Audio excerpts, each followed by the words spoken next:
What is your favorite history is stranger than fiction fact?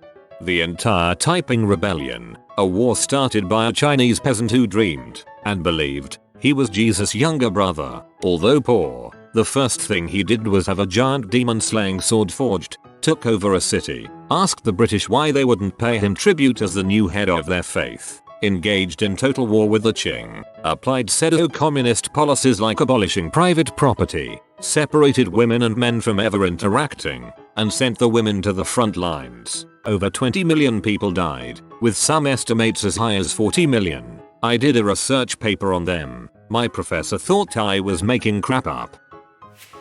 Roman Emperor Caligula once marched his entire army towards the English Channel in an effort to invade Britain. Upon arrival to the Channel, he decided that he no longer wished to invade Britain, so he ordered his men to collect seashells before heading home. Right, that's the strangest thing Caligula did. Mine comes from the Civil War. The first battle of the Civil War took place at Bull Run on Wilmer McLean's farm. Fed up with the war and for the protection of his family, he moved 120 miles away to Appomattox Courthouse, Virginia. On the 9th of April, 1865, a messenger knocked on his door to ask if they could use his house to negotiate the conditions of the South's surrender. The war started in his backyard and ended in his parlor. Fun fact, he actually moved 3 times, and the second time his house was demolished by cannon fire from a nearby Civil War battle.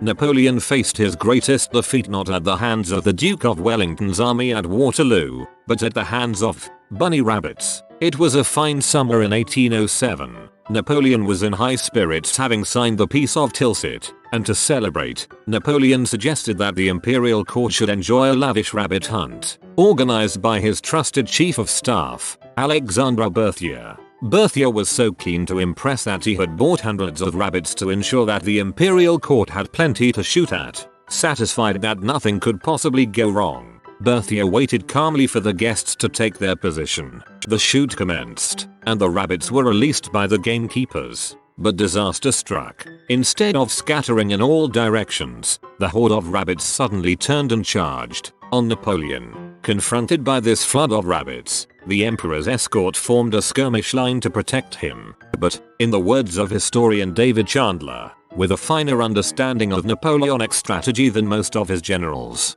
the rabbit horde divided into 2 wings and poured around the flanks of the party. As the emperor fled to the relative safety of his coach, the rabbits pursued, some allegedly even leaping into it, so that he had to lend a hand in ejecting them even as his coachmen whipped up their horses. In the aftermath, it transpired that Berthier, despite all his attention to detail, had procured not wild rabbits, but domesticated ones. Thus, when they espied the emperor and his coach coming towards them, they thought he was their keeper bringing good things to eat and acted accordingly. That is the cutest thing I have ever heard. Pisistratus got Athens to make him a dictator by getting a hot chick to pretend to be Athena and say they should let him rule them. At the First Ecumenical Council at Nicaea, the Bishop of Smyrna, who would later be known as good old Saint Nicholas, became so enraged with Arius, who preached a doctrine that did not believe in the Holy Trinity, he punched him in the face and knocked him to the ground in the council hall. He was then thrown in prison by Emperor Constantine, and only freed after his fellow bishops has visions of Jesus demanding it. TLDR. Santa punched a dude in the face over a Jesus dispute. I love telling people that the Trinity and the divine nature of Christ are only features of Western Christianity because Santa Claus decked a guy.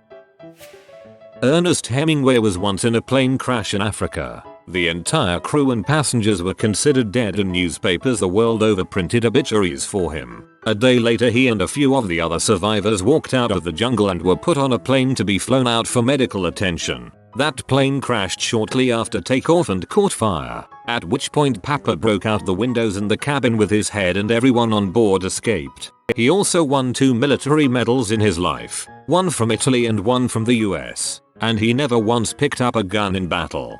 He used to shotgun sharks so that they wouldn't interfere with his fishing. After the British burned the White House during the War of 1812, DC got hit with a hurricane and a tornado at the same time. Someone got bored playing SimCity 1800. In the 1600s, Prices of tulip bulbs in the Netherlands were so high that they cost the same as a house. People saw that the prices were rising, so they decided to invest in tulips. So prices continued to rise. When the highest price bulb failed to sell, it caused a massive crash in prices. This is one of the first examples of financial bubble. Oahe is the oldest spelling of Hawaii, and there is a river in the remote high desert of eastern Oregon called the Oahe River because it was first explored in 1819 by some Hawaiians. Lived in Oregon my entire life and never knew this. Thank you. The Russian intelligence agency, GRU, after World War II began a program to blackmail American servicemen into betraying their country. Basically, they opened up gay bars near military bases. In one sense, the program was a failure since most gay servicemen chose to come out of the closet and betray their country. But in another sense, the program was a raging success. Turns out that gay bars were very profitable, a good way of providing the GRU with much needed foreign currency. So, of course, the KGB, the GRU's sister rival organization, wanted in on the action. So from the 1960s through to the 1990s, almost all American military bases had 2 Russian-run gay bars nearby, and they were always on the off-limits list given to servicemen. They weren't generating any useful intelligence, but nobody in the crew and KGB cared because they were cash cows. Since the KGB was there to make money and didn't give a dang about American laws anyway, they also became major players in the drug trafficking trade. The crew-run bars seem to have stayed out of this. Then when the Soviet Union collapsed and the KGB was disbanded, the former KGB agents involved in the gay bays and drug trafficking operations became the core group of the new Russian mafia. While Hitler was campaigning, one of the strongest appeals he had to citizens was one of woman rights. Women fainted in front of Hitler like the Beatles. He is shockingly charismatic in films of his speeches. It's terrifying. Rasputin's death. Poisoned, but didn't die. So he went after the guys who poisoned him, and they stabbed him. Still didn't die. Kept going after the assassins. So they shot him, and though they finished him, his eyes open and he lunges for one of the assassins to strangle him. So they shoot him some more. This time he starts to crawl away. They beat the frick out of him, tie him up, throw him in a sack, and throw the sack into the river. 2 days later the sack was recovered, and it looked like Rasputin almost escaped his bindings and clawed out of the bag. On top of it all, while his body was being burned, the tendons shrunk and he sat up in the fire. They also cut off his penis. Simo Häyhä. He was a Finnish sniper during the Winter War, 1939 to 1940, with Russia. He stood only 5 feet 3 inches, and was only active for about 100 days of the war, but he worked in temperatures that almost never rose above -20 degrees Celsius, and often fell to -40 degrees. At this point, he was 20 years old, and had only about a year of military experience, none of which involved actual combat. He killed between 505 to 712 Red Army soldiers during the war, differs in different sources, using only a bolt-action rifle, iron sights, no scope, and possibly a Russian submachine gun. He was called the White Death by the Red Army, due to his homemade, camouflaged outfit that helped him blend in with the snows. The Russians tried various tactics to kill him, including counter-snipers and artillery bombardments that leveled the forests in which he was hiding. Eventually, however, a Russian soldier was able to hit him in the face with a round with an explosive charge. I'm not sure if that's accurate, as to my knowledge nothing of that sort existed at that point. Said shot blew off most of his left cheek. Edit. Before passing out, Simo shot and killed the only man to successfully shoot him. Moral of the story: if you shoot a man known for killing everyone, you make sure you kill him. He did not die, but rather entered a coma that he emerged from the day that peace was declared. He died in 2003, at the age of 96. TLDR. Finnish sniper with no combat experience killed over 500 Red Army soldiers over a period of 100 days with a scopeless rifle, before surviving a bullet to the face. To expand, the reason he didn't use a scope was because both the sun glare off it stood out, and it required a higher posture than using iron sights. He also put snow in his mouth to prevent his breath from showing up. Napoleon. What a freaking guy. Decides that he wants to be emperor. And does it? The best moment is when he took the crown out of the Pope's hands to crown himself emperor so that no one would be above his authority. That actually freaking happened. This dude was unreal. A luxury liner embarks on her first voyage with much fanfare, only to hit an iceberg and capsize. Sound familiar? But this isn't an account of the RMS Titanic. This is the plot of The Wreck of the Titan, a novella written by Morgan Robertson. Wreck was published in 1898, more than a decade before the real-life wreck of the Titanic. The similarities between the fictional and the real life are astounding. Both were considered glorious feats of modern engineering, were touted as being practically unsinkable, contained less than half the number of lifeboats required, and were struck by icebergs on their starboard side, taking half of their passengers' lives. Finally, both the Titan and the Titanic sank in the North Atlantic Ocean on a night in April. Pretty late publicity stunt. There was a soldier in the Vietnam War whose name escapes me but called Roy Benavides. Thanks you Chanbam. He got shot something like 7 times. His entire body was lacerated by frag grenade shrapnel. His eyes were glued shut with blood. He had been stabbed in the hand and all the way through his forearm with a bayonet and was holding his intestines in his hands. He was pronounced dead on arrival back at his base, at which point he spat blood in the doctor's face as he couldn't move or speak. He alone saved an entire squad. He was awarded a frick load of medals but not the Medal of Honor as his commanding officer didn't think he'd live long enough to reverse it. He was awarded it several years later after his CO found out he had survived the war. Roy Benavides. Just watched a YouTube video on this the other day. Tiberius, the second Roman emperor, was an absolute nutter. In his retirement to Capri, he saw 2 young boys that he liked the look of. One was something like 7, the other around 13ish. He asked his mother if he could leave the banquet to have sex with them. She said something along the lines of eat your dinner first. So he speedily finished a Roman banquet and proceeded to break the 2 boys' legs and rape them. This is the same emperor who got so scared by a fish that a local fisherman presented to him that he scaled a cliff and ordered guards to rub the scaly fish into the fisherman's face until he bled. Someone tried to assassinate President Jackson. When the gun misfired, Jackson proceeded to beat the man with a cane. You are forgetting that David Crockett was in on that beating.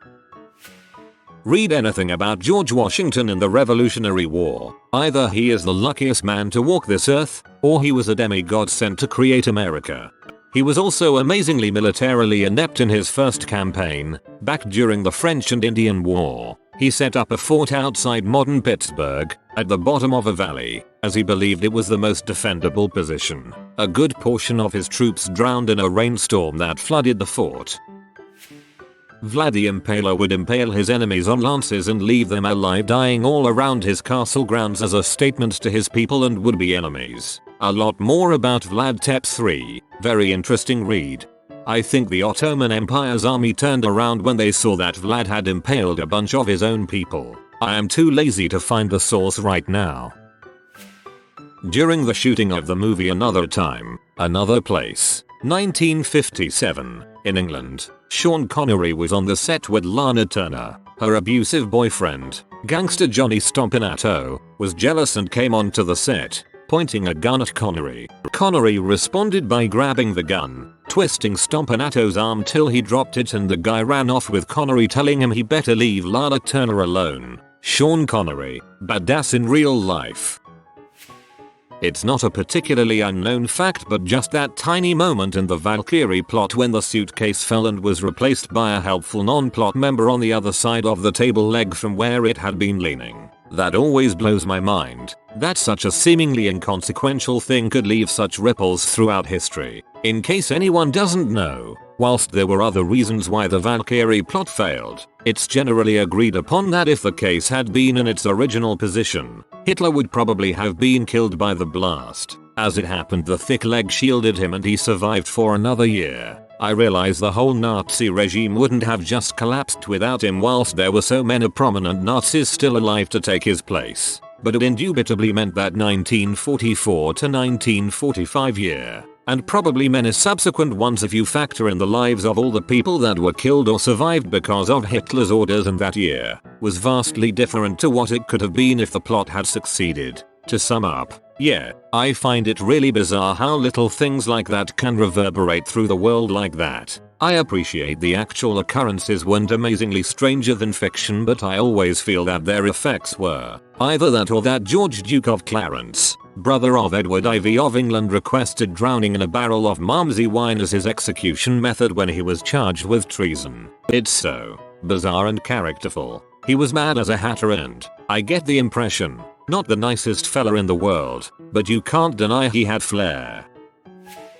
On the 30th of March, 1981, there was an assassination attempt on President Reagan. Jerry Parr was one of the Secret Service agents on duty. In fact, he was the one that pushed President Reagan into the limousine after hearing the gunshots while driving back to the White House. Standard procedure, since at the time it was believed the president was uninjured. Agent Parr noticed that the president was bleeding and ordered the limo to immediately turn around and go to George Washington Hospital. This decision no doubt saved President Reagan's life. Agent Parr had wanted to be in the Secret Service since a young boy when he watched a 1939 movie called Code of the Secret Service, with a young unknown actor playing the part of Agent Brass Bancroft. That actor made some more movies and eventually entered politics, becoming governor of California and later President of the United States. Indeed, a young Ronald Reagan played a role in a movie which caused a young boy to make a career choice and then save the actor-president's own life 42 years later. The story is recounted in a book written by Peggy Noonan when character was King. Page 195 in my copy. Ms. Noonan was a speechwriter and assistant to President Reagan. My personal favorite, quoted from Wikipedia, Lieutenant Colonel John Malcolm Thorpe Fleming Jack Churchill, nicknamed Fighting Jack Churchill and Mad Jack, was a British soldier who fought throughout World War II armed with a longbow, arrows, and a Scottish broadsword. He is known for the motto, "Any officer who goes into action without his sword is improperly armed." Yes, you read that right. He fought the war by leading his men into battles as a lieutenant colonel armed with medieval weapons. He also survived the entire war to die many years later at age 89. BAMF.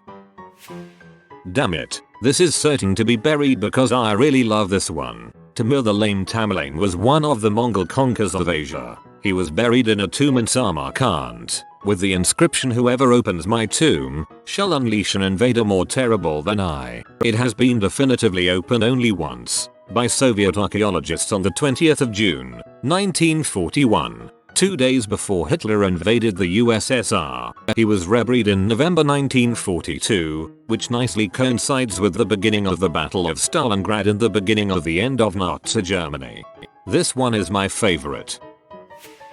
That a 5'7" 20-year-old became king of nobles in the army, and would over the next 11 years become one of the greatest generals in all of human history. He would often be outnumbered, but his tactics and strategy would help him remain undefeated in battle throughout his life. I of course am talking about Alexander of Macedon. Most people don't even know what career they want when they are in their 20s. Fun fact, Alexander of Macedon and Napoleon were the same height. Alexandrian complex?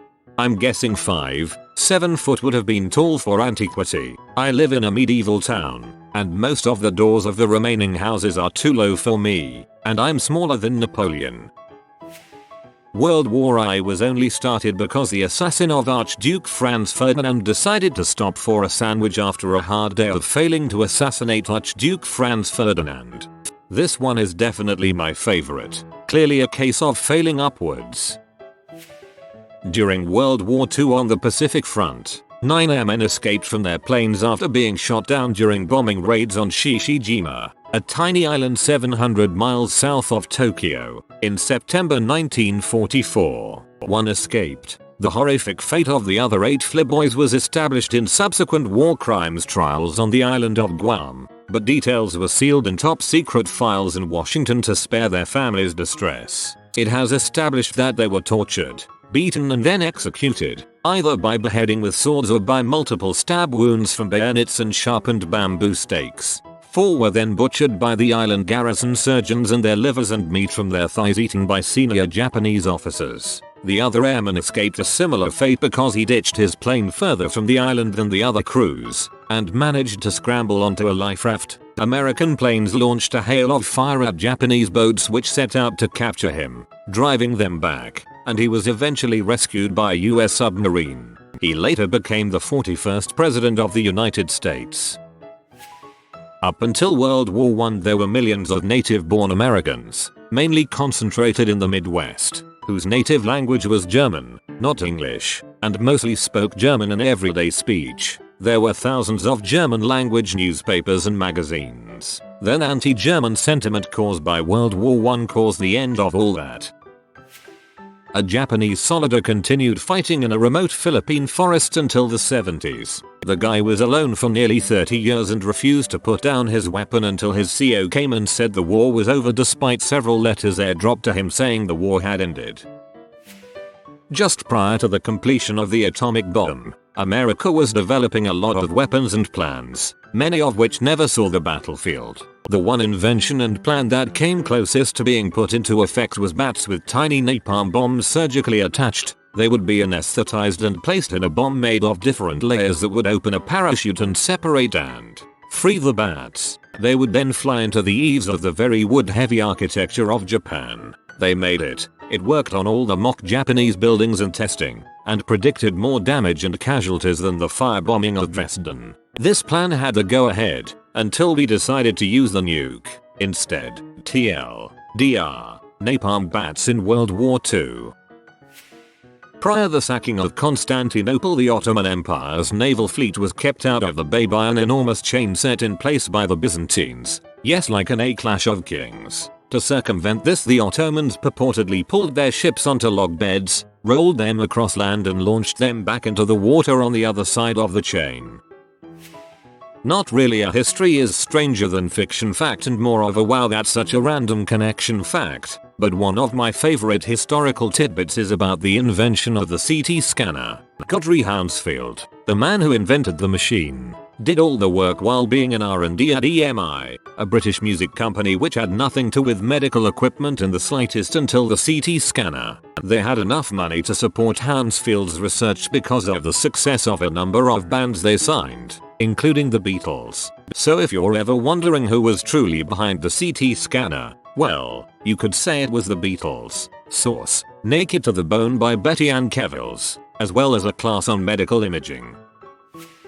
Pretty much the whole Henry VIII saga. The history buff in me fact-checked every aspect of the Tudors series, other than combining his sisters into one character, switching a pope around, and a select few side storylines. The whole thing is allegedly accurate, down to the small interactions and personalities of the characters. I mean, an entire nation's major religion, Church of England, was created solely so some dude could marry his crush because she wouldn't put out otherwise. Then he killed her.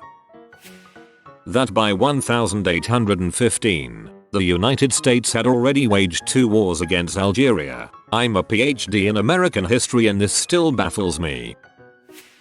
If you are new to the channel, you can subscribe. I publish new videos every day. Until then, check another video.